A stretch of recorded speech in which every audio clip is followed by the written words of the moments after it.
اللہ رب العزت دیکھتا ہے، سنتا ہے، وہ یہ طاقت رکھتا ہے کہ جو چاہے کرے اور جب جس وقت جس کو جس چیز سے چاہے نواز دے۔ اس لیے اگر ہمارا یہ یقین ہے کہ ہمارا رب ایسا ہی ہے تو اس چیز سے ہمارے اندر دعا کا جذبہ اور زیادہ پیدا ہوگا۔ جتنا جتنا انسان کو اللہ سبحانہ تعالیٰ کی معرفت حاصل ہوتی چلی جاتی ہے تو فطری طور پر، قدرتی طور پر اس کے اندر یہ جذبہ پیدا ہوتا جاتا ہے کہ وہ اپنی ہر ضرورت کے لیے، چھوٹی ضرورت کے لیے بھی اور بڑی ضرورت کے لیے بھی اپنے اسی رب کو پکارے اور اس سے دنیا اور آخرت کی سعادتیں اور بھلائیاں مانگ لے۔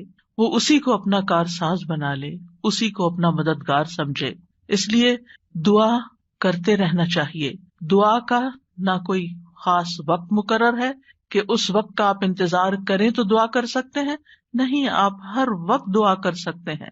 اور نہ ہی اس کے لیے کوئی خاص قسم کا عمل کرنے کی ضرورت ہے کہ وہ عمل کریں گے تو ہی دعا کر سکتے ہیں، نہیں۔ اور نہ ہی اس کے لیے کسی زبان کی پابندی ہے کہ صرف آپ عربی میں ہی دعا کر سکتے ہیں۔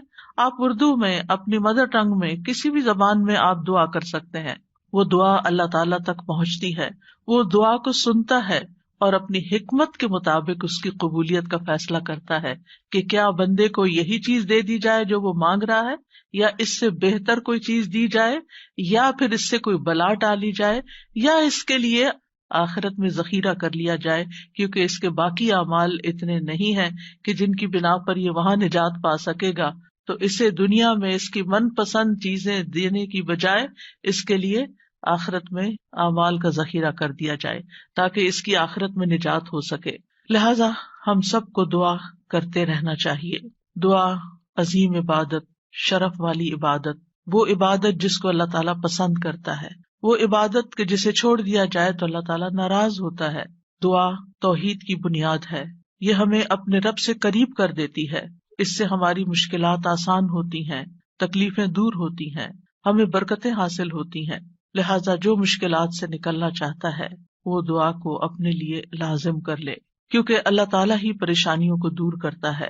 امن یجیب المضطر اذا دعاہ ویکشف السوء، بھلا کون ہے جو لاچار کی فریاد رسی کرتا ہے جب وہ اسے پکارتا ہے اور اس کی تکلیف کو دور کر دیتا ہے۔ تو جو شخص بھی مشکلات سے، پریشانیوں سے نجات چاہتا ہے اس کے لیے ضروری ہے کہ وہ دعا کو لازم کر لے، کیونکہ اللہ تعالیٰ ہی پریشانیاں دور کرتا ہے۔ اللہ تعالیٰ کے علاوہ کوئی نہیں جو پریشانی دور کر سکے۔ وقتی طور پر کوئی آپ کو دلاسا دے دے گا، کوئی آپ کی ہمت افزائی کر دے گا، کوئی آپ کا دکھ بانٹ لے گا، لیکن آپ کی مشکل صرف اور صرف اللہ تعالیٰ ہی حل کر سکتا ہے۔ وَإِن يَمْسَسْكَ اللَّهُ بِضُرٍّ فَلَا كَاشِفَ لَهُ إِلَّا هُوَ وَإِن يَمْسَسْكَ بِخَيْرٍ فَهُوَ عَلَى كُلِّ شَيْءٍ قَدِيرٌ، اگر اللہ تجھے کوئی تکلیف پہنچائے تو اس کے سوا اسے کوئی دور کرنے والا نہیں، اور اگر وہ تجھے کوئی بھلائی پہنچائے تو وہ ہر چیز پر پوری طرح قادر ہے۔ ہم دیکھتے ہیں کہ عام طور پر لوگ مشکل وقت میں اللہ تعالیٰ کے سوا سب کو بھول جاتے ہیں۔ آخر میں انسان صرف اللہ ہی کو یاد کرتا ہے، اور یہ صرف مسلمان کے ساتھ ہی نہیں، نان مسلمز کے ساتھ، شرک کرنے والوں کے ساتھ، الحاد کا رستہ اختیار کرنے والوں کے ساتھ بھی یہی معاملہ ہے۔ اور اس میں ہم دیکھتے ہیں کہ ایک مرتبہ جب اکرمہ بن ابی جہل نبی صلی اللہ علیہ وسلم سے بھاگ کر کشتی پر سوار ہو گئے، مکہ سے بھاگ گئے اور پھر جزیرۃ العرب چھوڑنا چاہا، اور جس کشتی پر بیٹھے وہ سمندر کے بیچ میں جا کر ڈوبنے لگی، تو کشتی کے مالکوں نے کہا کہ لوگوں اخلاص کے ساتھ دعا کرو۔ اخلاص کا مطلب یہ ہے کہ بتوں کو بھول جاؤ اور صرف اللہ سے دعا کرو، اس لیے کہ اس کے ڈوبنے کو صرف اللہ ہی بچا سکتا ہے۔ تو اس وقت چونک اٹھے کہ اسی چیز کی دعوت تو ہمیں محمد صلی اللہ علیہ وسلم دے رہے ہیں۔ اس وقت انہوں نے عہد کیا کہ اگر آج اے رب تو مجھے بچا لے گا تو پہلا کام میں یہ کروں گا کہ میں محمد صلی اللہ علیہ وسلم کے ہاتھ میں اپنا ہاتھ دے دوں گا، میں اسلام قبول کر لوں گا۔ اور پھر آپ جانتے ہیں کہ اکرمہ بن ابی جہل نے کس اخلاص کے ساتھ اسلام قبول کیا، تو دعا کی قبولیت ہی ان کے اسلام کا ایک ذریعہ بنی۔ اور دعا کرنے کی 3 صورتیں ہیں۔ ایک تو یہ کہ اللہ تعالیٰ کی توحید بیان کرنا، جس میں انسان کہتا ہے یا اللہ لا الہ الا اللہ لا الہ الا انت سبحانک انی کنت من الظالمین، یہ دعا کا ایک طریقہ ہے۔ یہاں آپ صرف اللہ تعالیٰ کی توحید بیان کر رہے ہیں، اپنی کوتاہیوں کا اعتراف کر رہے ہیں۔ پھر اسی طرح آپ کہتے ہیں ربنا، اے ہمارے رب، یہاں بھی آپ اپنے رب کو رب کہہ کے پکار رہے ہیں، گویا اللہ تعالیٰ کی تعریف کر رہے ہیں. اور پھر دوسرا طریقہ یہ ہے کہ اللہ تعالیٰ سے انسان صرف بخشش کا سوال کرتا رہے اور رحمت کا سوال کرتا رہے، جیسے استغفر اللہ استغفر اللہ استغفر اللہ. کیونکہ اگر آپ کی بخشش ہو گئی تو آپ کے راستے میں جتنی بھی مشکلات ہیں وہ خود بخود حل ہونا شروع ہو جائیں گی. یعنی آپ کو اس وقت کہنے کی ضرورت نہیں ہوگی کہ یار اب مجھے یہ چاہیے مجھے وہ چاہیے. آپ صرف یہ کہتے ہیں کہ اللہ وہ گناہ جو میرے اور تیرے بیچ میں حائل ہو گئے ہیں، جو تیری رحمت تک مجھے پہنچنے نہیں دے رہے، یا رب تو ان کو دور کر دے، تو مجھے معاف کر دے. اور یہ چیز انسان کی مشکلات دور کرنے کا ذریعہ بن جاتی ہے اور اس کی حاجات پوری ہونے کا ذریعہ بن جاتی ہے، جو بھی اس کی زندگی میں کوئی حاجت اور ضرورت ہوتی ہے. اسی طرح کبھی آپ اللہ سے صرف رحمت کا سوال کر رہے ہوتے ہیں، یا حی یا قیوم برحمتک استغیث، صرف رحمت مانگ رہے ہوتے ہیں. کیونکہ اگر اللہ سبحانہ وتعالیٰ کی رحمت آ جائے تو ساری مشکلات ہی آسان ہو جائیں، پھر تو کوئی غم ہی نہ رہے، کوئی پریشانی ہی نہ رہے.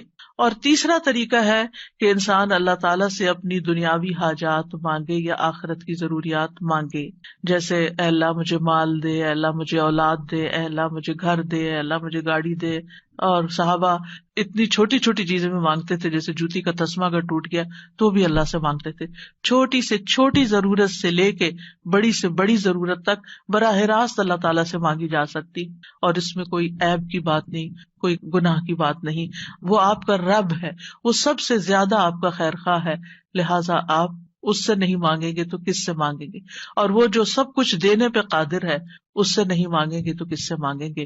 لہٰذا اس کو پکارتے رہنا چاہیے. تو نمبر 1 طریقہ صرف اللہ کی توحید بیان کرنا، اللہ کی تعریف کرتے رہنا. عرفہ کے دن کی سب سے بہترین دعا کیا ہے؟ لا الہ الا اللہ وحدہ لا شریک لہ لہ الملک ولہ الحمد وہو علی کل شیء قدیر. اس میں کیا مانگا آپ نے؟ کچھ بھی نہیں. آپ نے صرف اللہ کی توحید بیان کی ہے، لا الہ الا اللہ کہا ہے، وحدہ کہا ہے، لا شریک لہ کہا ہے، اپنے آپ کو اللہ کے لیے خالص کیا ہے. یہ دعا ہے. اور پھر دوسرا یہ کہ استغفار اور رحمت کی دعا. اور تیسرا کوئی بھی ضرورت جو ہو کسی بھی زبان میں، کسی بھی چیز کی، روحانی، جذباتی، مادی، دنیا کی، آخرت کی، کوئی بھی چیز وہ مانگتے چلے جائیں. ہم دیکھتے ہیں کہ انبیاء علیہم السلام اپنی حاجات اللہ تعالیٰ کے سامنے رکھتے تھے، مشکل وقت میں اللہ تعالیٰ کی طرف رجوع کیا کرتے تھے. کانوا اذا فزعوا الى الصلاۃ، یہ حدیث ہے مسند احمد کی، کہ انبیاء پر جب بھی کوئی پریشانی آتی تو وہ نماز کی طرف متوجہ ہو جاتے تھے، نماز پڑھنے لگتے تھے. اور کل ہم نے پڑھا تھا کہ دعا کی 2 بڑی قسمیں ہیں، دعائے عبادت اور دعائے مسئلہ.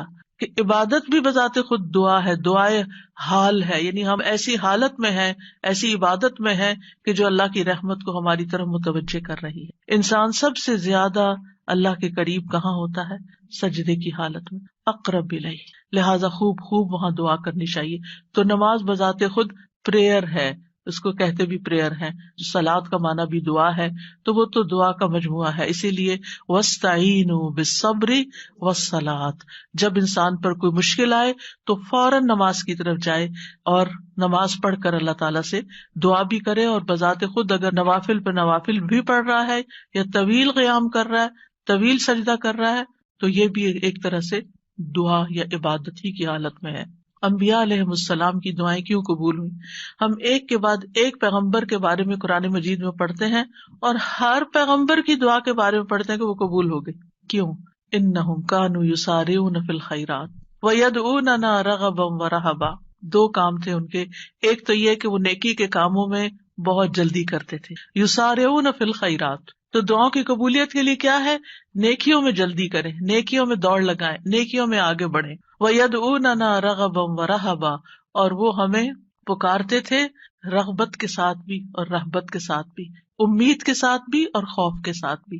تو انسان کو اپنے رب کو امید اور خوف دونوں طریقوں سے پکارنا چاہیے. تو ہم دیکھتے ہیں کہ آدم علیہ السلام پر جب پریشانی آئی، شیطان کے کہنے میں وہ آ گئے اور پھر انہوں نے دعا کی، ربنا ظلمنا انفسنا وَإِن لَّمْ تَغْفِرْ لَنَا وَتَرْحَمْنَا لَنَكُونَنَّ مِنَ الْخَاسِرِينَ، کہ اے ہمارے رب، ہم نے اپنی جانوں پر ظلم کیا، اگر تو نے ہمیں نہ بخشا، ہم پر رحم نہ کیا تو ضرور ہم خسارہ پانے والوں میں سے ہو جائیں گے۔ تو کیا ہوا؟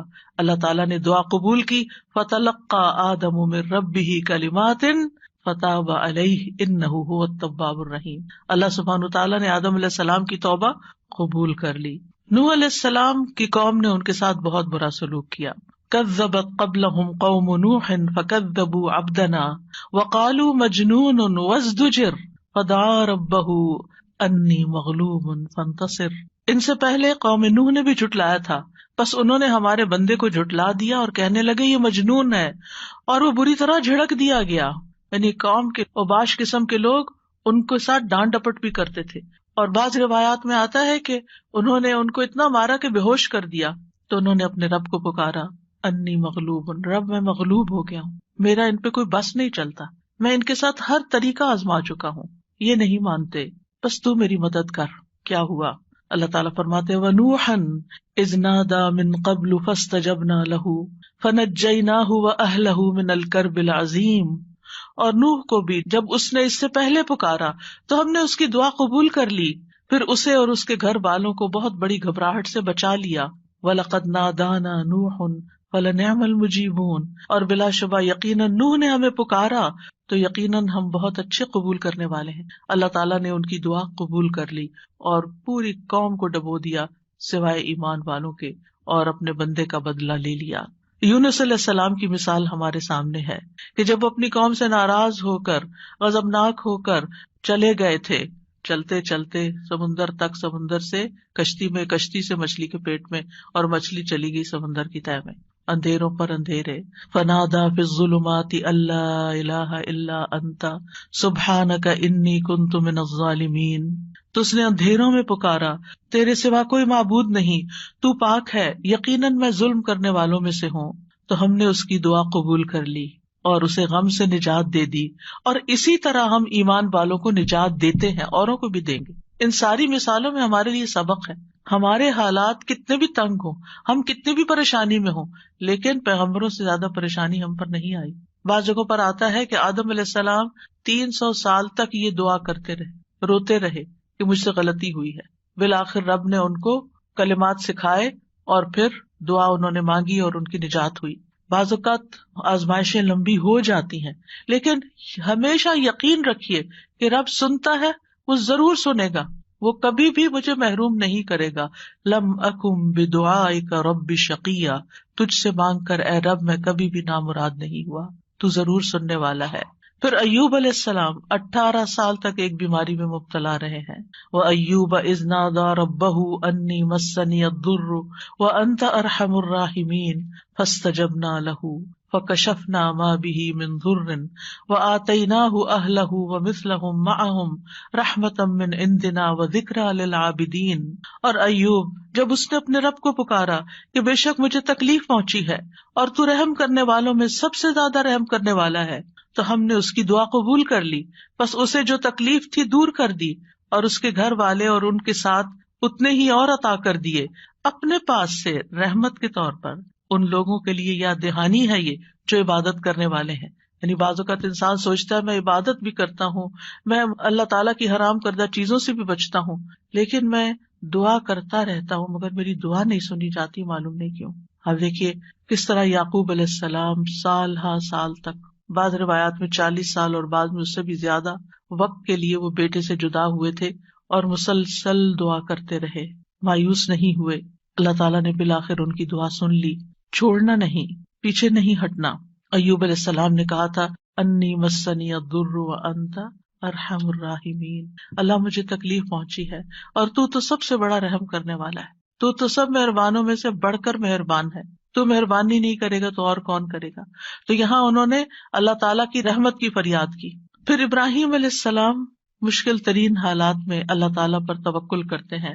ابن عباس کہتے ہیں کہ یہ کلمہ حسبنا اللہ ونعم الوکیل ابراہیم علیہ السلام نے اس وقت کہا تھا جب انہیں آگ میں ڈالا گیا تھا، اور ان کے اس کلمے کی وجہ سے ان پر آگ ٹھنڈی ہو گئی، کیونکہ انہوں نے کہا تھا حسبنا اللہ ونعم الوکیل، حسبنا اللہ، اللہ ہمیں کافی ہے.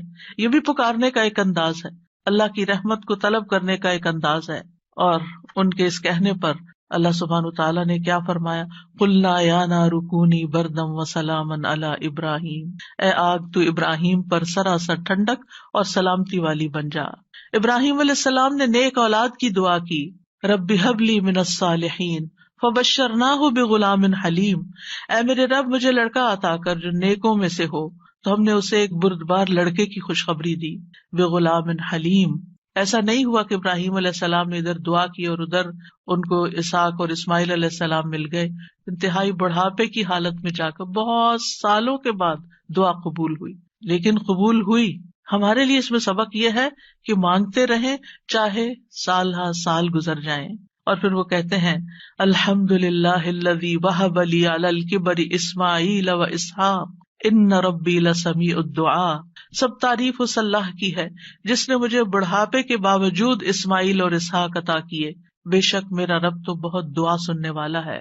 اللہ سبحانہ تعالیٰ نے انہیں ہدایت یافتہ اولاد عطا کی تھی. یہ ان کے صبر کا نتیجہ تھا. ان کی زندگی تو مشکل میں گزری، لیکن اس کا بدلہ اللہ نے ان کو کیا دیا کہ ایسی اولاد دی جو ہمیشہ کے لیے ان کے لیے ناموری کا سبب بنی. وَوَهَبْنَا لَهُ إِسْحَاقَ وَيَعْقُوبَ، صرف بیٹا نہیں، بیٹے کے بعد پوتے کی بھی خوشخبری دی. کلن ہدینا، ہر ایک کو ہم نے ہدایت دی. ونوحن ہدینا من قبل، نوح علیہ السلام کو اس سے پہلے ہم نے گائیڈ کیا. ومن ذریتہ داود وسلیمان وایوب ویوسف وموسیٰ وہارون وکذلک نجزی المحسنین، اور اس کی اولاد میں سے داؤد اور سلیمان اور ایوب اور یوسف اور موسیٰ اور ہارون، اور اسی طرح ہم نیکی کرنے والوں کو جزا دیتے ہیں. یعقوب علیہ السلام کا حال آپ کے سامنے ہے. انہوں نے اپنے غم اور دکھ کی فریاد لوگوں کے سامنے نہیں کی، لوگوں کو جا کر اپنے دل کا حال نہیں بتایا.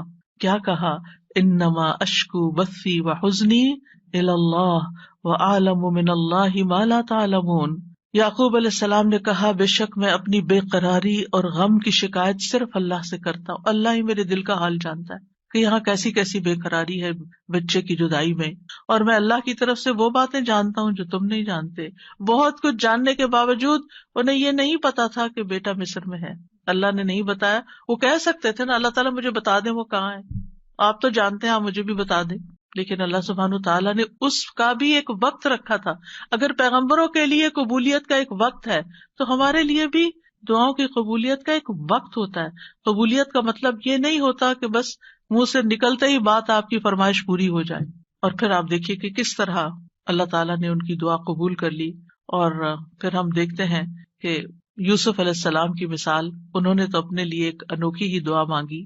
قال رب السجن احب الی، قید خانے میں جانے کی دعا کی تاکہ ان عورتوں کا قید اور مکر جو ہے وہ ان سے دور ہو جائے.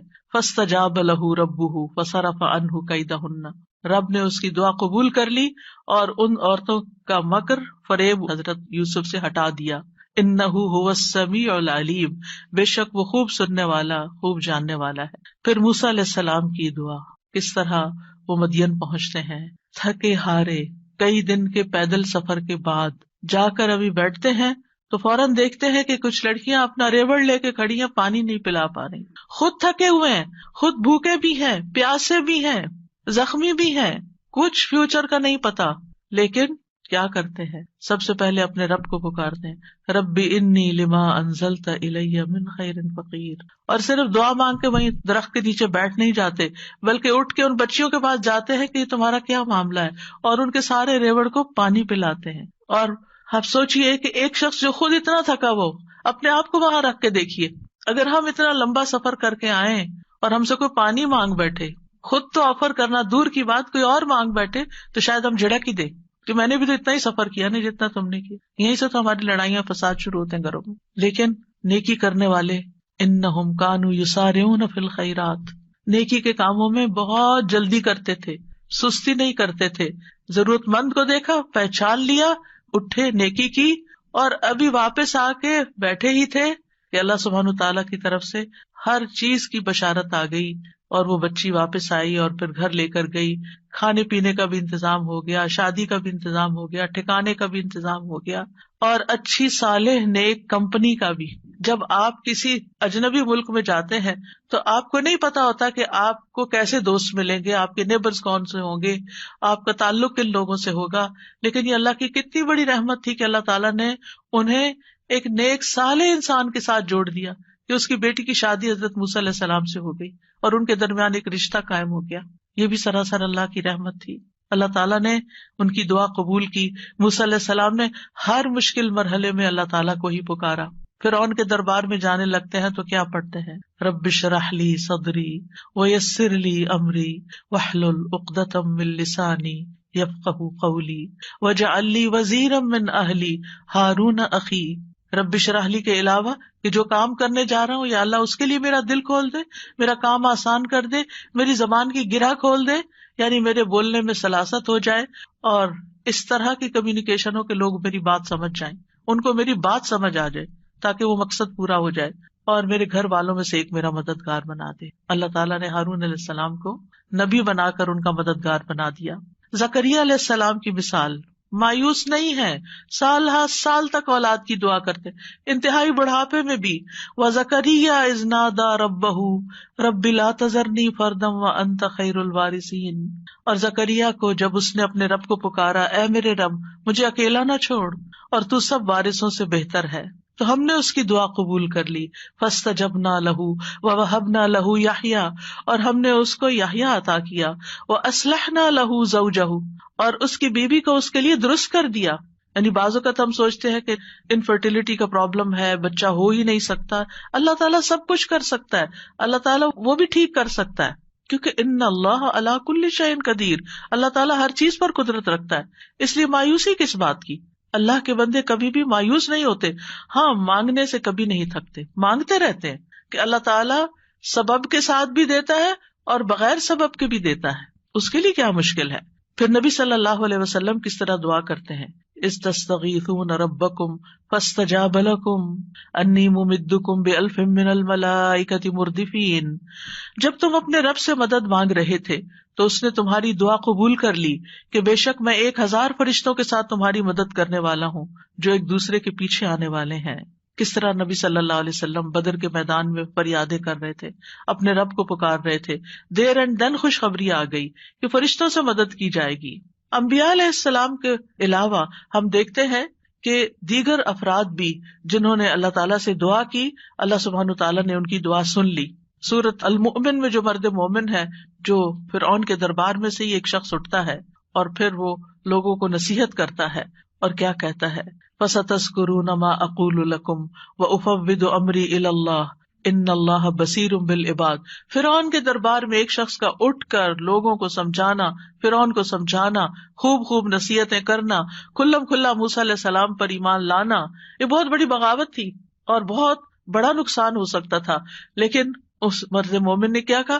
افوض امری الی اللہ، میں اپنا معاملہ اللہ کے سپرد کرتا ہوں. کیا ہوا پھر؟ فوقاہ اللہ سیئات ما مکروا وحاق بآل فرعون سوء العذاب.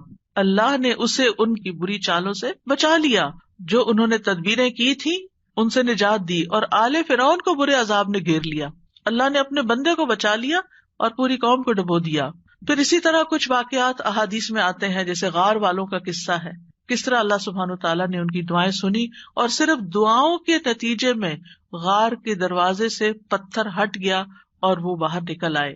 پھر اسی طرح ایک اور بچے کا واقعہ ملتا ہے جسے بادشاہ نے جادوگر کے پاس جادو سیکھنے کے لیے بھیجا، تو اس نے جادو سیکھنے کی بجائے الٹا اللہ تعالیٰ کی پہچان کا علم کسی سے حاصل کر لیا راستے میں. جب بادشاہ کو پتا چلا تو بہت ناراض ہوا اور غصے میں آ کر اس نے کہا کہ اس بچے کو فلاں پہاڑ پہ لے جاؤ اور اسے پہاڑ کی چوٹی سے گرا دو تاکہ یہ ہلاک ہو جائے، اور اگر یہ اپنے دین سے پھر جائے تو اسے چھوڑ دینا، انکار کرے تو نیچے پھینک دینا.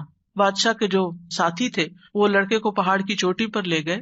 اس لڑکے نے ایک دعا مانگی، اللہم اکفنیہم بما شئت، اللہم اکفنیہم بما شئت، اے اللہ جس طرح تو چاہے تو مجھے ان کے مقابلے میں کافی ہو جا، ان کے مقابلے میں تو میرا ساتھ دے. تو کہتے ہیں پہاڑ پر ایسا زلزلہ آیا کہ جس سے اس کے سارے ساتھی جو لے کے گئے تھے وہ سارے گر گئے، وہ سب الٹے گرے اور وہ لڑکا چلتا ہوا بادشاہ کی طرف دوبارہ آ گیا. بادشاہ نے اس لڑکے سے پوچھا تیرے ساتھیوں کا کیا ہوا؟ لڑکے نے کہا اللہ مجھے ان سے کافی ہو گیا. بادشاہ نے پھر اس لڑکے کو اپنے ساتھیوں کے اور لوگوں کے حوالے کر کے کہا کہ اسے ایک چھوٹی سی کشتی میں بٹھاؤ اور سمندر کے بیچ میں جا کے کشتی الٹ دو، اس کو وہاں پھینک دو، اگر یہ اپنے دین سے پھر جائے تو چھوڑ دینا، انکار کرے پھینک کے آ جانا۔ بادشاہ کے ساتھی اس لڑکے کو لے کر گئے تو لڑکے نے پھر یہی دعا کی، اللہم اکفنیہم بما شئت، اے اللہ تو جس طرح چاہے مجھے ان سے کافی ہو جا۔ پھر وہ کشتی بادشاہ کے ساتھیوں سمیت الٹ گئی، سب غرق ہو گئے اور وہ لڑکا چلتا ہوا واپس بادشاہ کے پاس آ گیا۔ بادشاہ نے اس لڑکے سے کہا، تیرے ساتھیوں کا کیا ہوا؟ کہنے لگا، اللہ مجھے ان کے مقابلے کے لیے کافی ہو گیا۔ اور واقعی اللہ ہی کافی ہوتا ہے دشمن سے نبٹنے کے لیے۔ انسان کے اپنے پاس زور نہیں ہوتا، طاقت نہیں ہوتی، ہم کمزور ہوتے ہیں، لیکن اگر اللہ کی مدد آ جائے تو انسان ہر طرح کی مشکلات پہ قابو پا سکتا ہے۔ آسیہ علیہ السلام کی مثال ہمارے سامنے ہے کہ کس طرح انہوں نے فرعونیوں سے نجات کے لیے دعا مانگی اور کہا، رب ابن لی عندک بیتا فی الجنہ ونجنی من فرعون وعملہ ونجنی من القوم الظالمین۔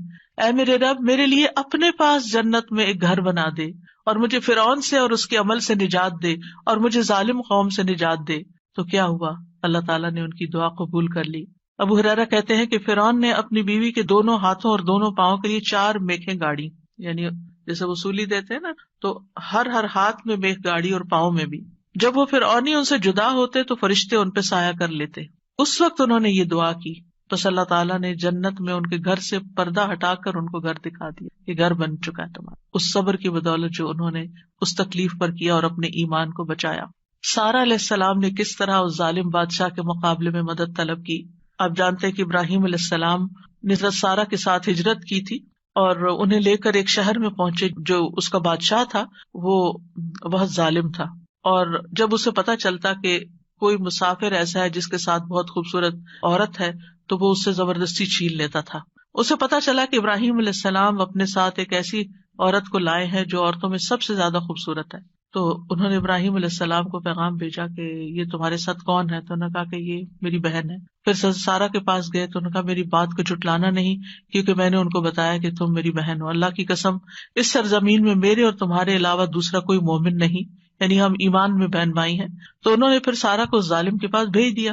بادشاہ سارہ کی طرف بڑھنے لگا تو یعنی حضرت سارہ نے اٹھ کر وضو کیا، نماز پڑھنے لگی اور یہ دعا کی، اللہم ان کنت آمنت بک وبرسولک واحسنت فرجی الا علی زوجی فلا تسلط علی الکافر۔ اے اللہ، اگر میں تجھ پر اور تیرے رسول پر ایمان لائی ہوں اور میں نے اپنی شرمگاہ کو اپنے شوہر کے سوا محفوظ رکھا ہے تو اس کافر کو میرے اوپر مسلط نہ ہونے دے۔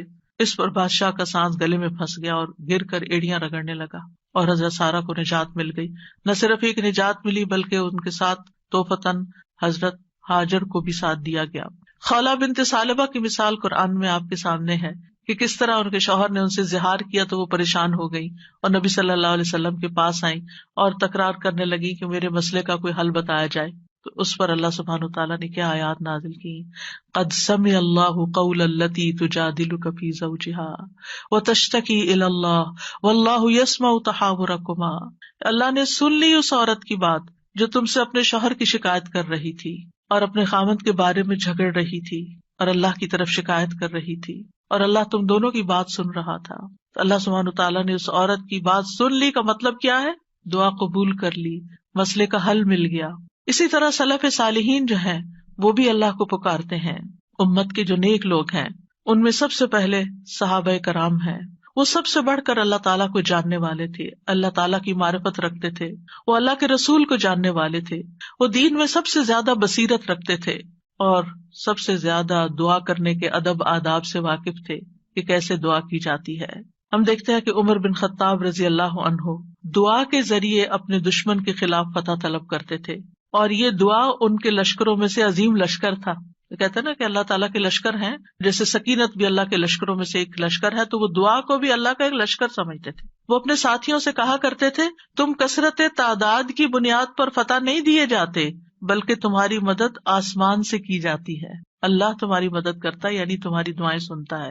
اسی طرح عبداللہ بن زبیر کے بارے میں آتا ہے، وہ کہتے ہیں کہ جمل کی جنگ کے موقع پر جب زبیر رضی اللہ عنہ کھڑے ہوئے تو مجھے بلایا، میں ان کے پہلو میں جا کر کھڑا ہو گیا، بیٹے ہیں ان کے۔ انہوں نے کہا، بیٹا آج کی لڑائی میں ظالم مارا جائے گا یا مظلوم؟ میں سمجھتا ہوں کہ آج میں مظلوم قتل کیا جاؤں گا، اور مجھے سب سے بڑی فکر اپنے قرضوں کی ہے. کیا تمہیں بھی کچھ اندازہ ہے کہ قرض ادا کرنے کے بعد ہمارا کچھ مال بچ سکے گا؟ پھر انہوں نے کہا بیٹے ہمارا مال فروخت کر کے اس سے قرض ادا کر دینا. کہنے لگے بیٹا اگر قرض ادا کرنے سے عاجز ہو جاؤ تو میرے مولا سے اس میں مدد چاہنا، کام نہ ہو تو اللہ سے مدد چاہنا. عبداللہ نے بیان کیا کہ اللہ کی قسم، ان کے بیٹے کہتے ہیں اللہ کی قسم میں ان کی بات اس وقت نہ سمجھ سکا. میں نے پوچھا اے میرے بابا من مولا کا، آپ کا مولا کون ہے؟ قال اللہ، کہنے لگے اللہ. عبداللہ کہتے ہیں اللہ کی قسم قرض ادا کرنے میں جب بھی دشواری پیش آئی میں نے اسی طرح دعا کی یا مولا زبیر، ہے زبیر کے مولا، اقض عنہ دینہ، آپ ان کی طرف سے قرض ادا کر دیجیے، اس کا بندوبست کر دیجیے، اور ادائیگی کی کوئی نہ کوئی صورت پیدا ہو جاتی، دعا قبول ہو جاتی. سفیان ثوری کہا کرتے تھے اے وہ ذات جس کو اپنے تمام بندوں میں سے وہ انسان سب سے زیادہ محبوب ہے جو اس سے مانگے تو کثرت سے مانگے، یعنی اللہ تعالیٰ کو وہ شخص زیادہ پیارا ہے جو زیادہ دعائیں کرتا ہے. اے وہ ذات جس کو اپنے تمام بندوں میں سے وہ انسان سب سے زیادہ ناپسند ہے جو اس سے نہیں مانگتا، کیونکہ جو انسان دعا نہیں کرتا اللہ تعالیٰ اس سے ناراض ہوتا ہے.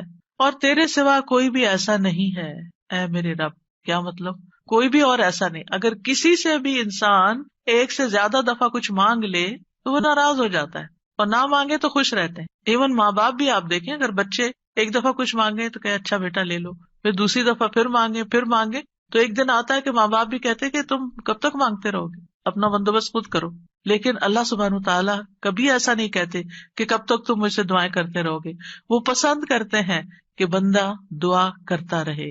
اور بعض لوگوں کو تو دعا میں ایسا لطف آتا ہے، اللہ تعالیٰ سے مناجات کرنے میں، اللہ تعالیٰ کو پکارنے میں، اللہ تعالیٰ کے آگے ہاتھ پھیلانے میں، اللہ تعالیٰ کی طرف رجوع کرنے میں ایسی لذت آتی ہے کہ ان کی یہ لذت اس چیز کی لذت سے بھی بڑھ جاتی جو وہ مانگ رہے ہوتے ہیں. تو اس لیے کبھی بھی انسان مانگنے سے دور نہ رہے، مانگتا رہے. صرف بڑی حاجتیں نہیں، بڑے مسائل نہیں، چھوٹی چھوٹی چیزیں بھی.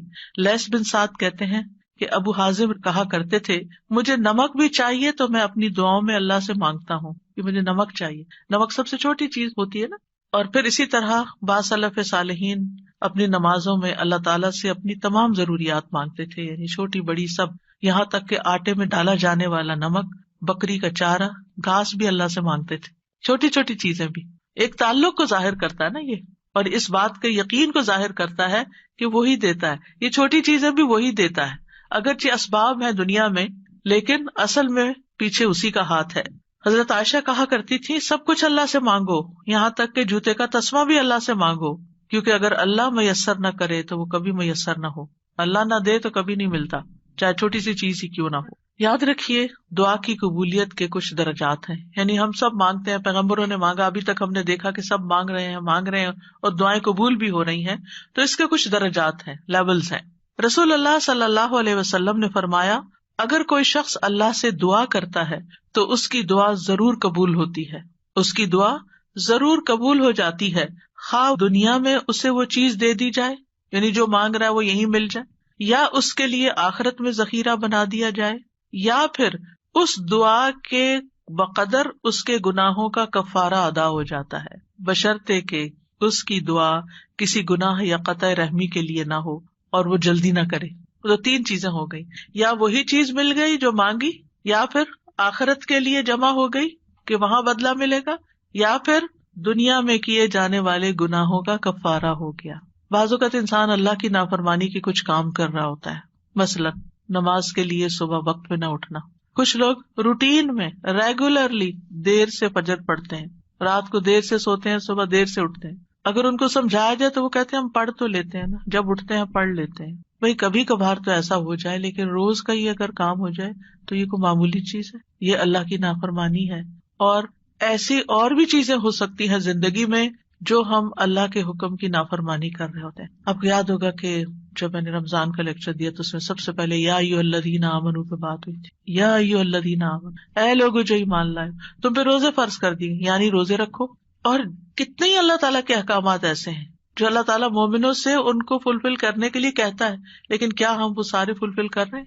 اگر ہماری کوئی بات نہ مانے تو ہم کتنے ناراض ہوتے ہیں. کوئی بچہ ہماری بات نہ سنے، مثلا شور کر رہا ہے، ہم کہتے چپ ہو جاؤ، نہیں چپ ہوتا، پھر آپ کہتے دیکھو چپ ہو جاؤ، شور نہیں کرو. دیکھو بھائی کو نہیں مارو، 1 دفعہ 2 دفعہ 3 دفعہ، پھر اٹھ کے کیا کرتے ہیں؟ پھر لگانی پڑتی ہے نا. کیوں لگانی پڑتی؟ تاکہ فساد ختم ہو، لڑائی ختم ہو. ویسے نہیں وہ مان رہا. ہمارا بھی یہی حال ہے. اللہ تعالیٰ ہمیں ڈھیل دیے رکھتے ہیں، یہ غلط کام نہیں کرو نہیں کرو نہیں کرو، مختلف چانسز ملتے رہتے ہیں، نہیں چھوڑتے. پھر اللہ تعالیٰ کسی مشکل میں ڈال دیتے ہیں. اب بندے بنو گے تم، اب آؤ گے میری طرف.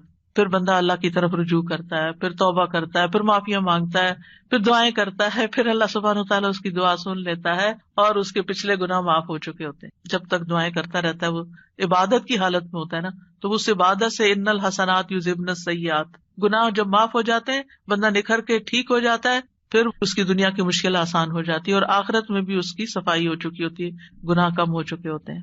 ہمیں سمجھ نہیں آ رہی ہوتی کہ یہ ہمارے ساتھ کیا ہو رہا ہے، ہماری دعا کیوں نہیں قبول ہو رہی، لیکن وہ قبول ہو رہی ہوتی ہے. وہ کہیں اور کام کر رہی ہے، وہ کسی اور طریقے سے قبول ہو رہی ہے، وہ گناہوں کی معافی کا ذریعہ بن رہی ہے. اسی لیے دعا کا ایک طریقہ کیا ہے؟ صرف استغفار کرنا. جیسے نوح علیہ السلام نے کہا تھا فَقُلْتُ اسْتَغْفِرُوا رَبَّكُمْ إِنَّهُ كَانَ غَفَّارًا يُرْسِلِ السَّمَاءَ عَلَيْكُمْ مِدْرَارًا. قحط سالی ہو گئی، بارشیں رک گئی، استغفار کرو، بارشیں برسنے لگیں گی. تمہارے گناہوں کی وجہ سے رکی تھی، توبہ کر لو، پھر حالات اچھے ہو جائیں گے. سارے مل کے توبہ کرو، پوری قوم توبہ کرے. اسی لیے وہ صلاۃ الاستسقاء پڑھی جاتی ہے، سب مل کے دعا کرتے ہیں اللہ تعالیٰ سے. تو نبی صلی اللہ علیہ وسلم نے فرمایا بشرطے کہ اس کی دعا کسی گناہ یا قطع رحمی کے لیے نہ ہو اور وہ جلدی نہ کرے. صحابہ نے عرض کیا یا رسول اللہ جلدی سے کیا مراد ہے؟ آپ نے فرمایا یہ کہے کہ میں نے اللہ سے دعا کی لیکن اس نے قبول نہیں کی. یہ نہ کہے کبھی. بعض اوقات کوئی شخص اپنا مسئلہ بتاتا ہے نا اور اس کو حل یہ بتایا جاتا ہے دعا کرو، تو کہتے ہیں دعا تو بہت کی ہے بھائی، پھر اور کیا کرنا ہے؟ پھر بھی دعا ہی کرنی ہے، ابھی اور بھی کرنی ہے، ابھی کاؤنٹ پورا نہیں ہوا، ابھی ٹائم پورا نہیں ہوا. جب تک وہ ٹائم نہیں آتا تمہیں مانگتے چلے جانا ہے، مانگتے رہو، اسی میں فائدہ ہے. تمہیں نہیں پتا تمہارے لیے کتنا بڑا اجر اکٹھا ہو رہا ہے. اگر آج وہ قبول ہوگی نا، تم پھر مستی میں آ جاؤ، کیونکہ اللہ تعالیٰ کو زیادہ پتا ہے نا کہ اس بندے کو اگر میں نے یہ چیز دے دی اس کی تو آخرت خراب ہو جائے گی. آپ کو نہیں پتا ہوتا کہ آپ اگر اپنے بچے کو اس ایج میں گاڑی لے دیں گے تو وہ کیا کرے گا، اس ایج میں فلاں چیز دے دیں گے تو کیا کرے گا. حالانکہ آپ افورڈ کر سکتے ہیں، آپ اس کو دے سکتے ہیں، لیکن کیوں نہیں کوئی چیز دیتے اس وقت جب وہ مانگ رہا ہوتا ہے، آپ کی منتیں کر رہا ہوتا ہے، دائیں بائیں آگے پیچھے دن رات آپ کے پیچھے بچے پڑ جاتے ہیں. مجھے یاد ہے کہ میرے ایک بچے کو جب فون چاہیے تھا تو پیچھا ہی نہیں چھوڑتا تھا، دن رات میرے پیچھے. میں نہیں دینا چاہتی تھی کہ ابھی وہ ایج نہیں میچورٹی کی کہ جس میں فون دیا جائے. تو کیا میں ظالم تھی؟ نہیں، اسی کی خاطر، اسی پر مہربانی اور اسی کے فائدے کی خاطر نہیں دینا چاہتی. یہ تو ہم انسان ہیں کم عقل، چھوٹی سی عقل میں تھوڑی سی بات سمجھ جاتے ہیں کہ ابھی یہ چیز نہیں دینی. اسی طرح آپ کے گھر میں مثلاً کوئی شوگر کا پیشنٹ ہے، اس کا من پسند کھانا رکھا ہوا ہے لیکن آپ اس کو نہیں دیتے. کیوں نہیں دیتے؟ ایسا نہیں ہے کہ وہ ہے نہیں کھانا، سب کچھ ہے، لیکن اس لیے نہیں دیتے کہ وہ کھا کر بیمار ہوگا اور بیمار ہوگا، سخت نقصان ہو سکتا ہے. نہیں دینا. تو کیا اللہ تعالیٰ کو نہیں پتا کہ جو کچھ ہم مانگ رہے ہیں وہ ابھی ہمیں اس کو دینا ہے یا نہیں دینا، ابھی یہ کام ہو جانا چاہیے یا نہیں ہو جانا چاہیے؟ اس کو ہم سے زیادہ پتا ہے. وَلِلَّهِ الْمَثَلُ الْأَعْلَىٰ.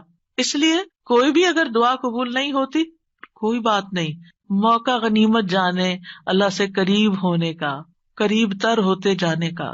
اسی میں خیر ہے، اسی میں بھلائی ہے. قَدْ جَعَلَ اللَّهُ لِكُلِّ شَيْءٍ قَدْرًا. اللہ نے ہر چیز کا ایک اندازہ رکھا ہے، وقت رکھا ہے، ایک ٹائم ہے، اس پر ہو جائے گا. اب یہ جو 3 ہے قبولیت کے راستے، ان میں سے سب سے پہلا کہ کبھی اللہ تعالیٰ وہ چیز دے دیتا ہے جو ہم مانگتے ہیں. مثلاً ابراہیم علیہ السلام نے نیک بیٹا مانگا تھا، ربی حبلی من الصالحین. انہوں نے صرف بیٹا نہیں مانگا، کہا ربی حبلی من الصالحین، اللہ مجھے نیک بیٹا دے. کتنے عقل مند تھے نا. ہم جب کوئی چیز مانگتے ہیں تو بس کہتے ہیں کچھ مل جائے، بس جو بھی مل جائے لے لیں گے.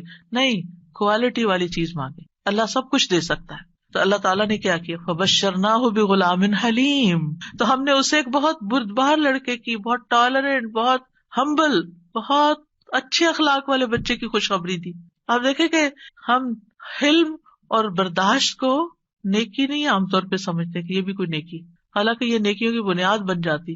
جس بندے کے اندر ٹالرنس ہوتی ہے، وہ دوسرے کی بات سن کے برداشت کر جاتا ہے، وہ وار سہ جاتا ہے، وہ شوق برداشت کر لیتا ہے. تو کتنی بڑی کوالٹی، کتنی بڑی خوبی کہ کوئی آپ کو اوفینڈ کر رہا ہے اور آپ اوفینڈ نہ ہو، اور اگر ہوں بھی تو آپ برداشت کر جائیں اور اپنے منہ سے کچھ نہ بولیں، ایک کان سے سونے دوسرے سے نکال دیں اور اس کو دل پر نہ لیں. کچھ لوگوں کا حال یہ ہوتا ہے کہ اگر چھوٹی سی بھی کوئی بات ان کو کہہ دے تو وہ ان کے اندر ایسی ہلچل مچاتی ہے کہ انہیں ہر چیز بھول جاتی ہے اور وہ وہی سوچے جاتے. یہ بھی اپنے آپ کو ٹارچر دینا ہے. جس نے وہ بات کی اس کو تو شاید خبر بھی نہ ہو تو میٹھی نیند سو رہا ہو اور آپ خواہ اپنے بستر پہ کروٹ بدل رہے ہیں. تو یہ کیا ہے؟ ریزسٹنس نہیں ہے آپ کے اندر. آپ ہر چیز لیے جا رہے ہیں اپنے اوپر. بھیا کیوں اپنے اوپر ہر چیز لیے جا رہے ہیں؟ پرے پھینکے اس کو اٹھا کے کہ اس نے کہا، اس کا اخلاق، اس کی غلطی اسی پر. میں اپنے دل میں یہ نہیں سوچوں. اپنے آپ کو بول کے کہا کرے. آواز کا بھی ایک اثر ہوتا ہے. بولا کرے مجھے اس بات کو اب نہیں سوچنا، مجھے اس کو محسوس نہیں کرنا، مجھے اپنے دل میں نہیں رکھنا. اور پیٹرن بریک کر کے کچھ ایسی چیز پڑھے، کچھ ایسا کام کرے کہ بھول جائیں اس کو. اور نیکسٹ ٹائم وہ شخص سامنے آئے تو منہ بنا کے اور غصے کی آنکھوں سے مت دیکھیں. اچھے سے اسمائل کر کے دیکھیں، اچھے سے اسمائل کر کے بات کریں. آپ دیکھیں گے کہ وہ جو غصہ آیا بھی تھا نا وہ کہیں چلا جائے گا.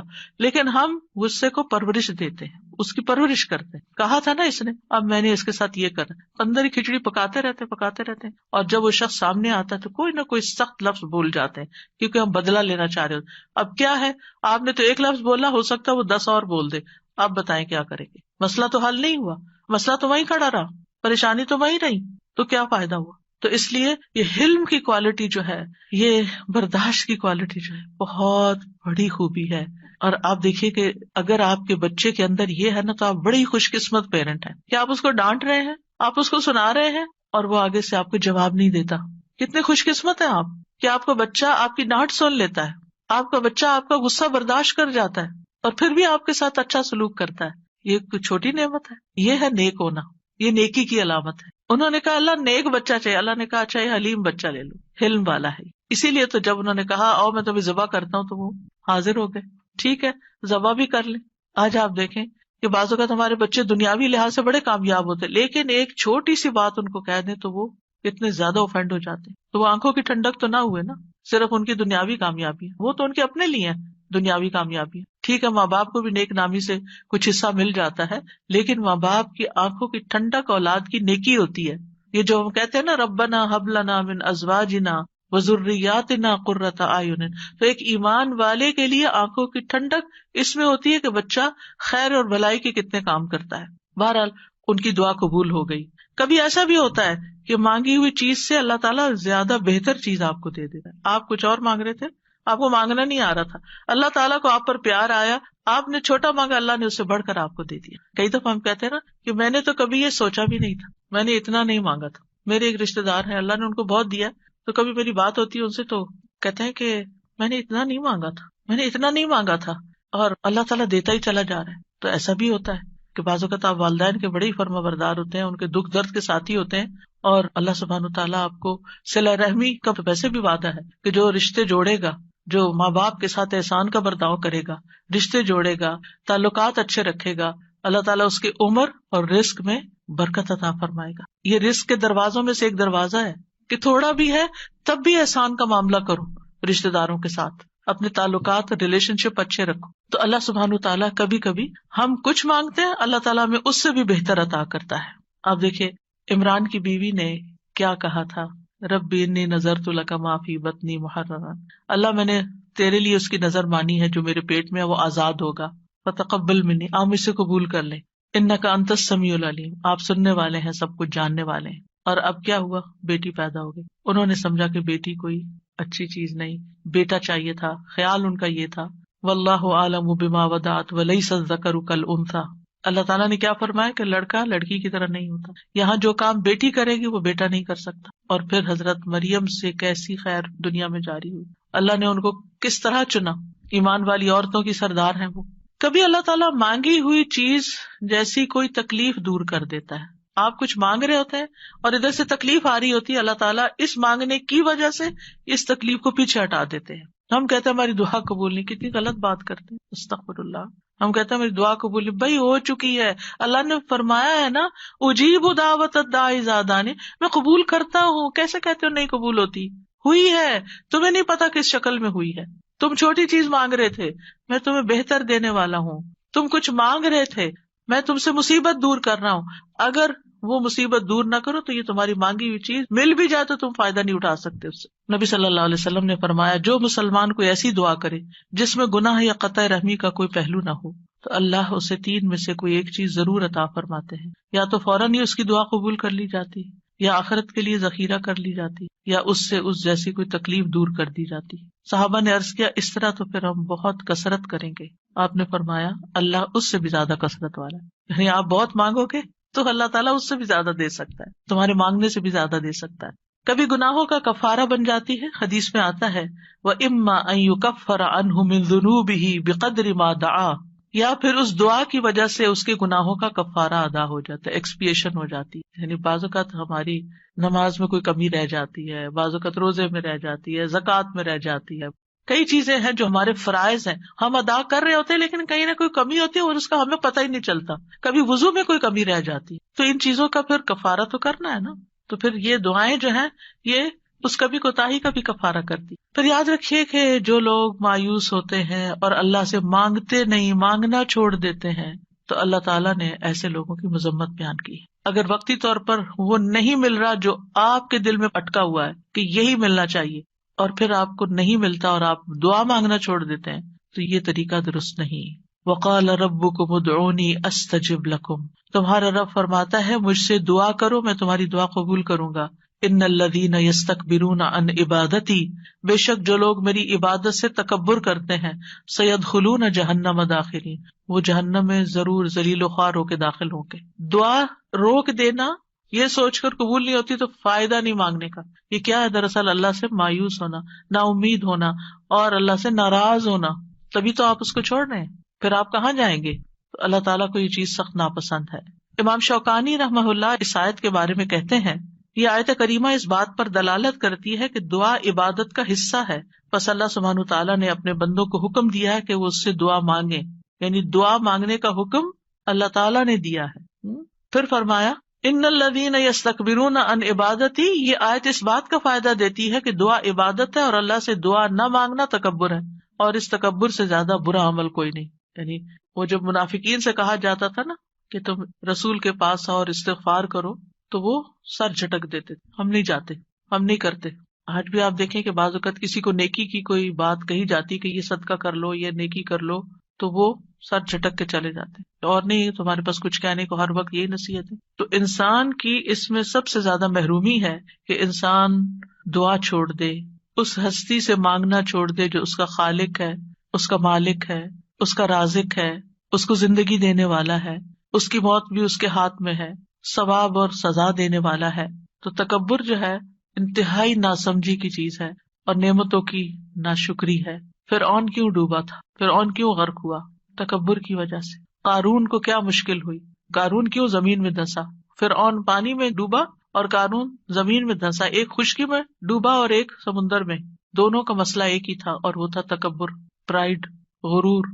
تو مشکل وقت میں اللہ کو نہ پکارنا دلوں کی سختی کی علامت ہے، یعنی جو تکلیف کے وقت بھی اللہ سے دعا نہیں کرتا، اس کا مطلب یہ کہ اس کا دل سخت ہو چکا ہے، ہارڈ ہارٹیڈ ہے۔ سورۃ الانعام میں اللہ تعالیٰ فرماتے ہیں فَلَوْلَا إِذْ جَاءَهُمْ بَأْسُنَا تَضَرَّعُوا، پھر جب ہمارا عذاب ان پر آیا تو انہوں نے عاجزی کیوں نہیں کی، دعائیں کیوں نہیں کی کہ اللہ اس عذاب کو ٹال دے؟ وَلَكِنْ قَسَتْ قُلُوبُهُمْ، لیکن ان کے دل سخت ہو گئے تھے۔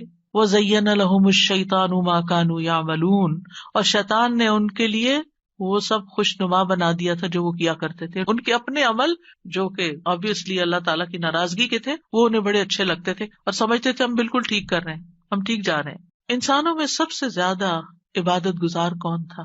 اللہ کے رسول صلی اللہ علیہ وسلم، لیکن سب سے زیادہ ہمبلنس اور سب سے زیادہ دعائیں بھی آپ نے مانگی۔ یعنی جب میں مسنون اذکار دیکھتی ہوں سبحان اللہ، یعنی کہ آپ تہجد کے وقت اٹھنے کے وقت سے لے کر پھر آپ فجر پڑھنے اور اس کے بیچ میں صبح کے اذکار اور پھر اس کے بعد جو ہر موقع کے اذکار اور پھر نمازیں اس کے علاوہ ہے، تلاوت قرآن اس کے علاوہ ہے، اور پھر رات کو سوتے وقت کے اذکار، یعنی اگر ان سارے اذکار کو انسان جمع کرتا ہے تو یعنی حیرانی ہوتی ہے کہ کس کثرت سے آپ اللہ کو یاد کرتے تھے، اور یہ ہمبلنس کی علامت ہے۔ حالانکہ آپ سب سے زیادہ عبادت گزار تھے، پھر بھی سب سے زیادہ دعائیں کرتے تھے، اللہ سے مانگتے رہتے تھے، اور لوگوں میں سب سے زیادہ بے بس وہ ہے جو دعا مانگنے سے بے بس ہے، جو دعا نہیں مانگتا. یاد رکھیے اللہ تعالیٰ سے مایوس ہونا کبیرہ گناہ ہے. ابن عباس کہتے ہیں ایک آدمی نے کہا اے اللہ کے رسول کبیرہ گناہ کون کون سے ہیں، بڑے بڑے گناہ کون سے ہیں؟ آپ نے فرمایا اللہ کے ساتھ شرک کرنا، اللہ کے رزق سے مایوس ہو جانا اور اللہ کی رحمت سے مایوس ہونا. کبھی بھی مایوس نہیں ہونا چاہیے. پھر ایک اور بات اس سلسلے میں یہ یاد رکھی جائے کہ جہاں ہمیں اللہ سے مانگنا چاہیے وہاں ہمیں غیر اللہ سے نہیں مانگنا چاہیے، کیونکہ اللہ کے سوا سب سہارے کمزور ہیں. اب دیکھیں قرآن مجید میں صحابہ نے جتنے بھی چیزوں کے بارے میں پوچھا اس کے بارے میں آتا ہے یسألونک، وہ آپ سے سوال کرتے ہیں، وہ سوال کرتے ہیں. لیکن جب دعا کے بارے میں پوچھا تو اللہ تعالیٰ نے کیا فرمایا، وَإِذَا سَأَلَكَ عِبَادِي عَنِّي، میرے بندے جب آپ سے سوال کرتے ہیں. سوال کا انداز کتنا اچھا لگا، اللہ تعالیٰ کو کتنا پسند آیا کہ سوال کرنے والوں کو میرے بندے کہا، اپنے بندے کہا. اس سے آپ اندازہ لگائیے دعا کی اہمیت کا. تو اللہ تعالیٰ نے یہ نہیں کہا قل یا فقل انی قریب، فرمایا انی قریب.